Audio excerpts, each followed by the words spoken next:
America నుండి ఇండియాకి డబ్బులు పంపాలంటే ఇప్పటికీ ఆ పాత పద్ధతులేనా? అందుకే వచ్చేసింది మై పర్సు. Download now.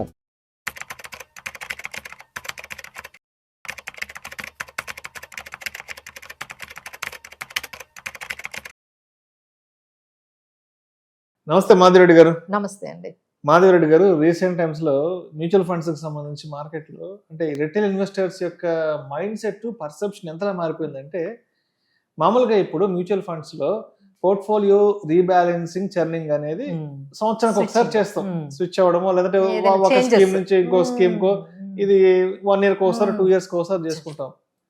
ఇప్పుడు ఎలా అయిపోయిందంటే, అంటే దీనికి సంబంధించిన నాలెడ్జ్ ఎక్కువ అయిపోయింది ఏమో కానీ ఎవ్రీ మంత్ ఒకసారి ఈ ఫండ్ లో నుంచి ఆ ఫండ్ లో మేము స్విచ్ అవుతాము, ఈ స్కీమ్ నుంచి ఆ స్కీమ్లకి పోర్టబిలిటీ అవుతామంటూ కూడా అంటే ఎక్కువ ఇలాంటి మైండ్ సెట్ ఎక్కువ డెవలప్ అయిపోతుంది రిటైల్ పార్టిసిపెంట్స్ లో.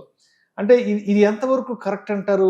ఎవ్రీ మంత్ దాన్ని రివ్యూ చేసుకోవడము, ఎవ్రీ మంత్ చూసుకోవడము, ఈ మంత్ ఆ ఫండ్ కి సంబంధించిన గ్రాఫ్ ఎలా ఉంది, నెక్స్ట్ మంత్ ఎలా ఉంటుంది, మార్కెట్ లో ఏదో ఒక న్యూస్ వినేసి అరే అరే ఈ మంత్ ఈ స్కీమ్ ఎలా ఉండబోతుందో అని వేరే దాంట్లోకి వెళ్ళిపోవడం ఎంతవరకు కరెక్ట్ అంటారు ఇట్లా అసలు? సో మేము కూడా విక్టిమేనండి. ఈ మధ్య మాకు కూడా బాగా ఇది ఛాలెంజింగ్ గా అయింది. దానికి చాలా రీజన్స్. ఒకవైపు ఏమో మార్కెట్ పెర్ఫార్మెన్స్ అంతంత మాత్రంగా కనిపిస్తుంది, ఇంకొక వైపు ఏంటంటే వీళ్ళకి నాలెడ్జ్ కూడా చాలా బాగా, అంటే మీ వీడియోస్ అన్ని చూసి మీరు పెట్టే మీ Suman TV finance, Suman TV money, ఇంక ఇలాంటివి న్యూస్లన్నీ బాగా ఈ ఛానల్స్ అన్ని బాగా ఫాలో అయిపోయి మంచి నాలెడ్జ్ అయితే వచ్చింది అనేది మాకు బాగా అర్థమైందండి. అంతవరకు అయితే అది కాకపోతే అది నెగిటివ్ గా అవుతుంది. పాజిటివ్ గా అంటే అంతవరకు పాజిటివ్ గా అయింది. అంటే అందరూ మ్యూచువల్ ఫండ్ లో మీ వల్ల తెప్పించారు, చాలా మందిని మ్యూచువల్ ఫండ్ లోకి ఇన్వెస్ట్మెంట్ రెవల్యూషన్ అనేది తీసుకొచ్చారు, మీరు బాగా తీసుకొచ్చారు. బట్ అదేమైందంటే ఇప్పుడు కొంచెం అదే అని చెప్పొచ్చు.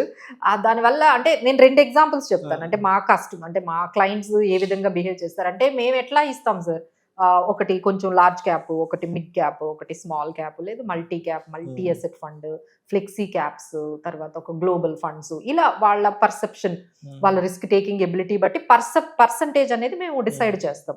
ఇంత పర్సంటేజ్ మిడ్ క్యాప్ లో ఉండాలి, ఇంత పర్సంటేజ్ స్మాల్ క్యాప్ లో, లేకపోతే గోల్డ్ సిల్వర్ ఇంత ఉండాలి అనేది మేము పెడతాం సార్. ఇప్పుడు ఏమైందంటే ఈ స్కీమ్స్ అన్ని వాళ్ళు రెగ్యులర్ చెక్ చేసేస్తున్నారు.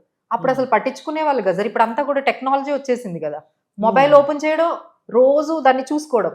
అంటే ఒకప్పుడు ఈ స్కీమ్స్ పరంగా ఇదంతా మీ చేతుల్లో ఉండేది, వెల్త్ మేనేజర్ చేతుల్లో ఉండేది. వాళ్ళు అంటే అంతా ఎవ్రీ డే చూసుకునే వాళ్ళు కాదు. ఎవ్రీ డే చూసుకొని ఎవ్రీ డే ఇప్పుడు ఏంటి, ఆ మొబైల్ ఓపెన్ చేయడం, ఈ రోజు ఎంత పెరిగింది ఎంత తగ్గింది.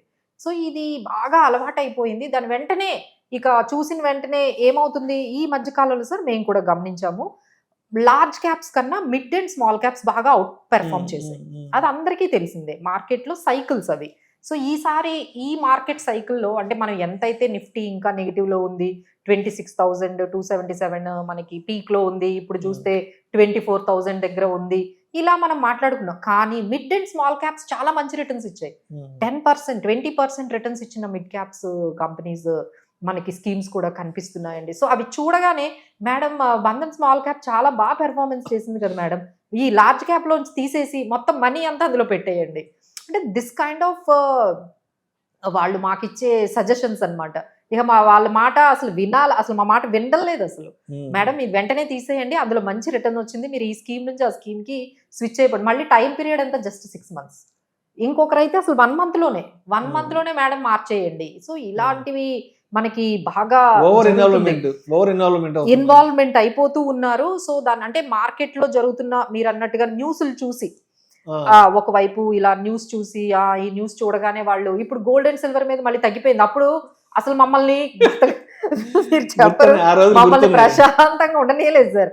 మేడం మీరు గోల్డ్ అండ్ సిల్వర్ లో పెడతారా పెట్టరా సార్? చాలు సార్ 10% మేము అనుకున్నాము, అదే కంటిన్యూ. లేదు మేడం మీరు అసలు గోల్డ్ అండ్ సిల్వర్ లో మీరు పెట్టాల్సిందే, ETF లో మాకు ఇంకా మిగతా అమౌంట్ కూడా మీకు ఏదైనా లంసం ఉంటే అందులోనే పెట్టేవాళ్ళు సార్. అంత క్రేజ్ గా. ఇప్పుడు ఎలా ఉందంటే, ఇప్పుడు ఇదంతా న్యూస్ బేస్డ్ మార్కెట్ కదా, అంటే ఇప్పుడు ఏదో ఒక న్యూస్ వచ్చి బ్యాంక్ ఇండెక్స్ ని దెబ్బ కొట్టిందంటే, అమ్మో రేపటి అవును. నుంచి బ్యాంకింగ్ సంబంధించిన ఫండ్స్ ఏమైపోతాయి, స్కీమ్స్ ఏమైపోతాయో, అవును అవును లేదంటే ఐటీకి సంబంధించిన బ్యాడ్ న్యూస్ వచ్చింది, అవును. అమ్మో రేపటి నుంచి ఐటీకి సంబంధించిన స్కీమ్ ఫండ్స్ ఏదైనా అయిపోతాయి అన్న ఈ అవును ఎక్సైట్మెంట్ ఎందుకంటే ఎక్కువ ఇన్ఫర్మేషన్ ఓవర్లోడెడ్ ఓవర్లోడెడ్. ఓవర్లోడెడ్ అవ్వగానే అప్పుడంతా కూడా గోల్డ్ సిల్వర్ లో పెట్టి ఇప్పుడు ఎవరు మాట్లాడడం మానేశారు.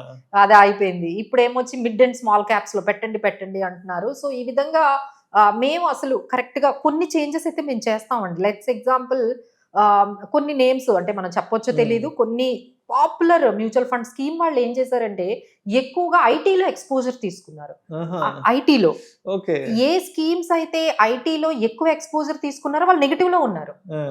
మిగతా స్కీమ్స్ తో కంపేర్ చేసుకుంటే వాళ్ళు ఇంకా నెగిటివ్ లో ఉన్నారు. మిగతా స్కీమ్స్ అన్ని బాగా పెర్ఫార్మెన్స్ చేస్తున్నాయి. ఇలాంటి టైంలో వాళ్ళు చెప్పాల్సిన అవసరం లేదండి. మేము వెంటనే ఇలాంటి చేంజెస్ వచ్చినప్పుడు మేము వాళ్ళకి ఇమీడియట్ గా వాళ్ళతో మాట్లాడేసి మేము చేంజెస్ మేము చేసేస్తూనే ఉంటాము.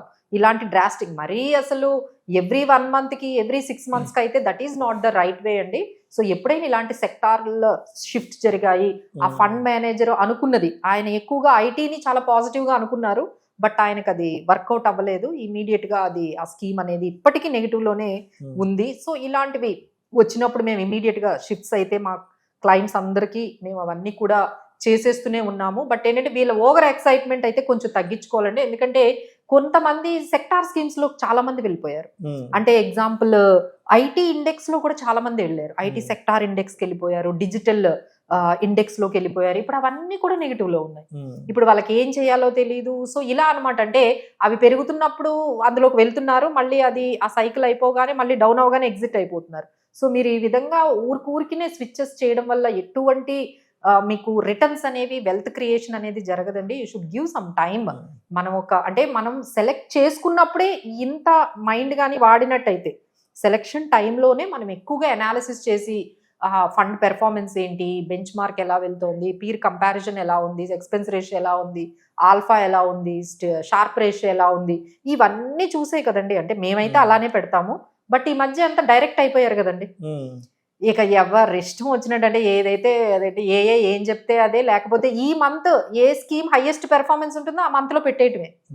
అంతేగాని ఒక 5 years ట్రాక్ రికార్డ్ చూసి అవన్నీ పెట్టేదైతే ఉండట్లేదండి. సో దీనివల్ల ఎవరైతే డైరెక్ట్ లోకి వెళ్ళిపోయారో వాళ్ళైతే అసలు కంప్లీట్ షిఫ్ట్ అన్నమాట. ఇక గోల్డ్ నుంచి గ్లోబల్ నుంచి మళ్ళీ ఇప్పుడు మళ్ళీ అక్కడ నుంచి గ్లోబల్ ఫండ్స్ కూడా ఇప్పుడు పడిపోయాయి. ఏది మన తైవాన్ ఫండ్స్, చైనీస్ ఫండ్స్ లో చాలా మంది వెళ్ళారు సార్. 6 months బ్యాక్ మంచి బజ్ క్రియేట్ చేసాయి. సో అందులో అసలు తైవాన్ లోకి వెళ్ళిపోయారు, చైనా, కొరియన్ ఫండ్స్ లోకి వెళ్ళారు. అసలు ఏది వదిలిపెట్టలేదు. ఏషియన్ కంట్రీస్ ఏవైతే అన్నిటిలోకి వెళ్ళిపోయారు. ఇప్పుడు అవన్నీ డౌన్ లోకి వచ్చేగానే ఇప్పుడు వాళ్ళు మళ్ళీ అందులో నుంచి మళ్ళీ బయటకు వచ్చేయడం. సో ఈ విధంగా మీరు చేయకూడదండి. So this is not the way. ఒక్కసారి ముందే తీసుకునేటప్పుడే మనము అన్ని ఇప్పుడు పారామీటర్స్ మేము ఏదైతే చెప్పామో, అసెట్ అలొకేషన్ కానీ, లేకపోతే time horizon, expense ratio, alpha, తర్వాత మనకి షార్ప్ రేషియోలు, తర్వాత 5 years track record, fund manager style, ఇవన్నీ ఆలోచించి మనం తీసుకున్నప్పుడు 2 years టైం అయితే మనం ఇవ్వాలి. మరి ఇలాంటి ఈ ఐటీ సెక్టార్ లాంటి మనకి దాన్ని యాక్సిడెంట్ అనొచ్చు, ఇలాంటివి అప్పుడు జరిగినప్పుడు మేము అంత టైం తీసుకోము, ఇమీడియట్ గానే మనము చేంజ్ చేస్తూ ఉంటాము. బట్ ఇలా ఎవ్రీ 6 months కి ఎవ్రీ 1 month కి అయితే చేంజెస్ అయితే దిస్ ఇస్ నాట్ గుడ్ అండి. సో అఫ్ కోర్స్ అండి ఎమోషన్స్, ఇప్పుడు అన్ని డెసిషన్స్ కూడా ఫైనాన్షియల్ డెసిషన్స్ అన్ని కూడా ఎమోషనల్ డెసిషన్స్ అయిపోయాయి. ఐదర్ ఫోమో కానీ లేకపోతే ఫియర్. ఫోమో అంటే మీరు అన్నట్టుగా ఈ చైనీస్, కొరియన్ ఇవన్నీ కూడా ఫోమోలోకి వస్తాయి. ఈ గోల్డ్ సిల్వర్ ఇవన్నీ కూడా ఫోమో కేటగిరీలు అంటాం అనమాట. ఐదర్ అలా వెళ్ళిపోతున్న వాళ్ళు కొంతమంది ఉన్నారు. ఫియర్ ఫ్యాక్టర్ అంటే ఏంటంటే అమ్మో అది ట్రంప్ ఇలా చేశారు, లేకపోతే ఇలా అయ్యాయి, ఇంకా మార్కెట్స్ ఇంకా ఇట్లానే ఉంటాయి అని చెప్పి వెళ్ళిపోయే వాళ్ళు ఉన్నారు. అలానే ఈ రొటేషన్ అంటే మిడ్ క్యాప్స్, స్మాల్ క్యాప్స్ లోని ఈ బాగా రొటేషన్ వచ్చింది, మంచి రిటర్న్స్ రాగానే మళ్ళీ లార్జ్ క్యాప్ ను వదిలేసి కంప్లీట్ గా ఇప్పుడు మిడ్ అండ్ స్మాల్ క్యాప్స్ లోనే అందరూ చేసేస్తూ ఉన్నారండి. But everyone has to have some balance, have some patience. మంచిగా ఒక మంచి స్ట్రాటజీతో ఒకటి ట్రై చేయండి, మంచి స్కీమ్ సెలెక్ట్ చేసుకోండి, స్టే ఫర్ 2 years. 2 years తర్వాత మీరు ఎలా కంపేర్ చేసుకోవాలి, బెంచ్ మార్క్ కన్నా మనకి రిటర్న్స్ తక్కువ వస్తున్నాయా, ఇది కూడా కరెక్టేనండి. ఎందుకంటే మార్కెట్లో 67% మనకి స్కీమ్స్ బెంచ్ మార్క్ కన్నా తక్కువ రిటర్న్స్ ఇస్తున్నాయి. They have to be very careful. అంటే మనం పెట్టిన ప్రతి స్కీమ్ కూడా మంచి రిటర్న్స్ వస్తున్నాయని లేదండి. ఆల్మోస్ట్ 60-70% స్కీమ్స్ అన్ని కూడా అండర్ పెర్ఫార్మెన్స్ లో బెంచ్ మార్క్ ఉన్నాయి. అలానే పీర్ కంపారిజన్ అంటే మీరు ఒక మల్టీ క్యాప్ లో ఎగ్జాంపుల్ మిడ్ క్యాప్ ఉందనుకోండి, హెచ్డిఎఫ్సి ఒక మిడ్ క్యాప్ ఉంటుంది, అలానే మనకి ఐసిఐసిఐలో ఉంటుంది, ఎస్బీఐలో ఉంటుంది, అన్నిటిలో కూడా మీకు మిడ్ క్యాప్స్ ఉంటాయి, నిపాన్ మిడ్ క్యాప్స్. ఈ మిగతా పీర్ కంపారిజన్ అంటే మనకున్న కేటగిరీలో మిగతా ఎవరైతే ఉన్నారో వాళ్ళందరూ ఎలాంటి రిటర్న్స్ ఇచ్చారు, సో దాదాపుగా మనం ప్లస్ ఆర్ మైనస్ అదే రేంజ్ లో ఉంటే మనము కంటిన్యూ చేసుకోవచ్చు. ఈ రెండు ఒక్కటే మీరు చూసుకోండి, బెంచ్ మార్క్ చూసుకోండి, బెంచ్ మార్క్ ని బీట్ చేస్తున్నామా లేదా. అంటే మీది మిడ్ క్యాప్ అయితే మిడ్ క్యాప్ బెంచ్ మార్క్ చూసుకోవాలి, స్మాల్ క్యాప్ అయితే స్మాల్ క్యాప్ బెంచ్ మార్క్ చూసుకోండి. లేదు అనుకుంటే మనం పీర్ కంపారిజన్ అంటే మిగతా ఏఎంసీస్ పెర్ఫార్మెన్స్, ఫండ్ మేనేజర్లు ఎలా చేస్తున్నారో చూడండి. ఆ రెండిటికి మీ స్కీమ్ అయితే ఫిట్ అవ్వట్లేదు అనుకుంటే definitely you have to take the call. Thank you so much Madhavi Reddy garu. Thank you.